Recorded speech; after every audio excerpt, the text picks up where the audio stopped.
is your name? My name is Don Lovins. What's your graduation year? 1982. Gotcha. Okay, what were some major historical moments in your high school career? Historical moments? One of the larger, or the bigger things that happened as far as in the community was the where the subway is now. It used to be a Tom Pickett's music store, and it exploded one morning. And it's a natural gas explosion, and they brought us to school and they sent us home later but it was one of the major things that happened as far as around the school. Politically, I wasn't in tune with much of what was going on, so I can't really say from that standpoint. What was the social atmosphere like?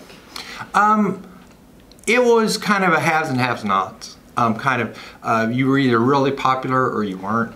When I went to school, they used the term band geeks or band nerds, and it wasn't a flattering thing back then. It's a lot different.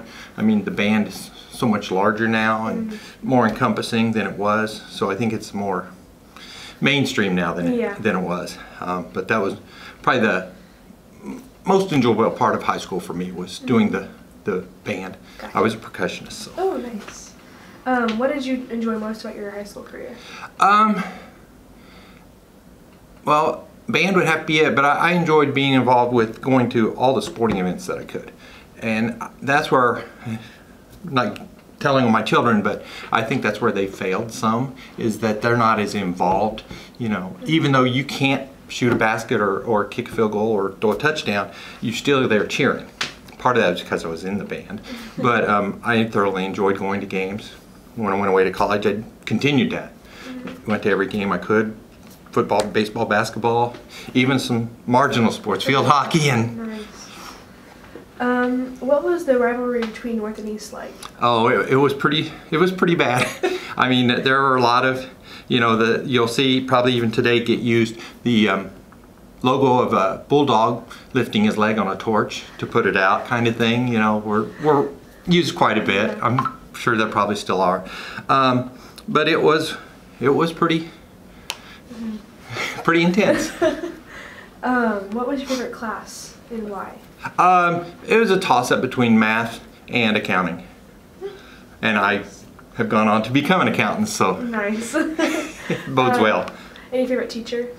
Oh gosh, my favorite teacher was Mr. Spurgeon. I'm sure none of you know him. He was a math teacher. I had him for geometry and algebra, and he was a great guy, just no nonsense, and just a great teacher. I mean, if you wanted to learn, he was there to teach you, and he made sure that you succeeded. That's awesome. What were your favorite restaurants in Columbus while you were in high school? Oh my! Well, the big thing used to be after basketball and football games was going to Noble Romans. Nowadays, Noble Romans is not even anything, but then you'd go in, you couldn't find a table, it was wall-to-wall people, very noisy, and as you'd walk in, people were yelling, hey, you know, we got a table here. But that was the thing, go there for breadsticks, pitchers of pop, sorry, soda, whatever you guys call it now. But that was probably one of the biggest things back then. And I think it's pretty much non-existent. What do you guys do now? I'm sorry, not to change the interview, but... We don't go to Romans. I haven't been there. Someone else said the Noble Romans thing was a pretty big thing. Yeah. That's what I was thinking. I haven't been there in like years. Yeah, it's changed. Well, yeah. Yeah. Everything does. Oh, yeah. So the place to meet up was probably Noble Romans? Oh, yeah, after the games and stuff, yeah. Gotcha. Who was the principal? Leroy Nelson, who I think a few years ago passed away. So. Did you have to do any senior projects? No, that's really relatively pretty new. I think since probably the 2010, somewhere in there, I think it became a staple or mandatory. Yeah. What did the yearbook look like when you were in high school? To me, it was pretty standard. I wasn't involved in any of that. My wife, she was in the class of '84. She was part of the yearbook process. And actually, her sister, a couple years after that, was the editor. So I've seen it done, know what they do now, but to me it was just a collage put together. Yeah. And I guess it's different now because with the spring sports, you guys actually do a supplement or something that comes later or is not published as part of the actual book, which was something strange for me. Yeah. But I understand the deadlines. How many people were in your school total? In the school, well, back then there were only 3 classes here. The sophomores, juniors, and seniors. So from 400 to 500 in each class, so 1,200 to 1,500 students total. Gotcha. And the school wasn't quite the same size, Yeah. but still it was pretty packed. Yeah. What were the hot styles then? Well, if you look at this book, you'll see that hair for guys, hair parted down the middle and kind of feathered back. That was, I mean, just this page alone that I'm on is proof of that. But that seemed to be one of the big things. The other thing was, I don't know if you guys know the term, the members only jackets with no collar on them. Have you heard of those? I haven't heard Okay. of them. Go ahead. You may want to research that. But that was a big thing in the 80s. The shirts with the collars were turned up on the polo shirts. The Izod was big back then. And then what was the defining moment of your high school experience? Well, I have to say the fact that I got out. Part of the problem was, for a while there I had an attitude problem. I was in high school at the wrong time in my life because I knew everything. And it's something we go through as teenagers. Yes. We get to the point where nobody knows anything. Our parents don't know anything. Our teachers don't know anything. But eventually I got over that and brought things around. So getting out, I say, was defining. The biggest moment, though, was I met my wife here. And it was pretty unique from the standpoint of, we were both in band. I was a percussionist and she was a flag twirler. I'm not sure the term, and I don't mean to belittle it.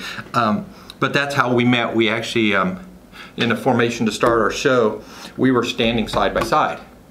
Otherwise, we'd have never met. She being a sophomore, and I was a senior at the time, we never had would have never had classes together, never would have even crossed paths probably. Because she's quite a bit smarter. Quite a bit. What, in your opinion, made your time at North unique?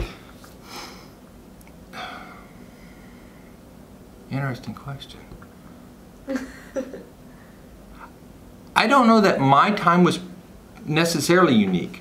I know some of the things I gained, and again, going back to band, I got a different perspective than a lot of people. I was used to, and this goes even back to junior high when it was 7th, 8th, and 9th grade, I was always performing. I was in front of people. So when I got to high school, and then as I went on to college, it was not a big deal, when it was time to, hey, you got to do a presentation, or you're going to be in front of a crowd of so many people and speak. And to me, I enjoy that. I like to say that the experience that I got from band and while I was in school here made me able to go in and control a room, so to speak, to be able to read the people that are in there and say, hey, I know where they're coming from, or I've got an idea how they're perceiving what's coming out, Yeah. Because if you're performing and somebody hits a clunker, it's sort of like, oh. Yeah. So that's what I think that was the most helpful thing I gained. Granted, everybody gets, all the way through school gets reading, writing, arithmetic, all that stuff. But there are certain things that, even if you have a mastery of those skills, if you can't put them out there, people will never know it. Because I like interviewing for jobs now. I don't get uptight about it. It's a thing where I'm going in, I'm one, selling myself, and two, I've got a lot of confidence. Like, hey, I know my stuff. If they don't want me, I'm okay with that. True. I think people get too stressed out over stuff like that. It's like, no. I mean, there are so many opportunities that will come and go during your life, and you take the right one sometimes you take the wrong one. With my wife, I took the right one, knock on wood. So, because we've actually had 3 students go through here, and we got one more left to go. She's an 8th grader right now, so she will be here next year. Awesome. Besides band, were you in any other clubs or sports? Oh, actually up to the point, 9th grade, now it's high school, but after that, no, not here at North. If I would have, I probably would have run track and done cross country and possibly baseball. Gotcha. But I was in pit band, whatever you want to call it, for the school musicals, pep band, just a myriad of things that were situated with that. I tried to get involved with, oh, sorry. The camera's about to die. Camera's about to die? Yep. That's okay, you don't have to record it all. I'm almost done anyway, so continue. But, you know, one of the things that was interesting while I was in band, our junior year, we went to New Orleans. And back then, you know, that was one of the things that didn't happen a lot. Now, you know, with the Rose Bowl and the other places they've gone, it's more commonplace. But back then, it was kind of unique. And I got a unique perspective on the world coming from Columbus, Yes. actually growing up in Ogleville, what life was like outside of here. And it's something I would have never gotten had I not been part of a class, you know, that I tell people. Yeah. Yeah. Don't worry about the camera. It's okay. You can cover it. Well, thank you for coming in. Sure. We really appreciate it. Do you have any questions about Rob? He's a pretty cool dude. Yeah. Yeah. I don't know. You never got to meet any of his brothers, did you? No, I did not. Actually, his brother Sam ended up going to what's the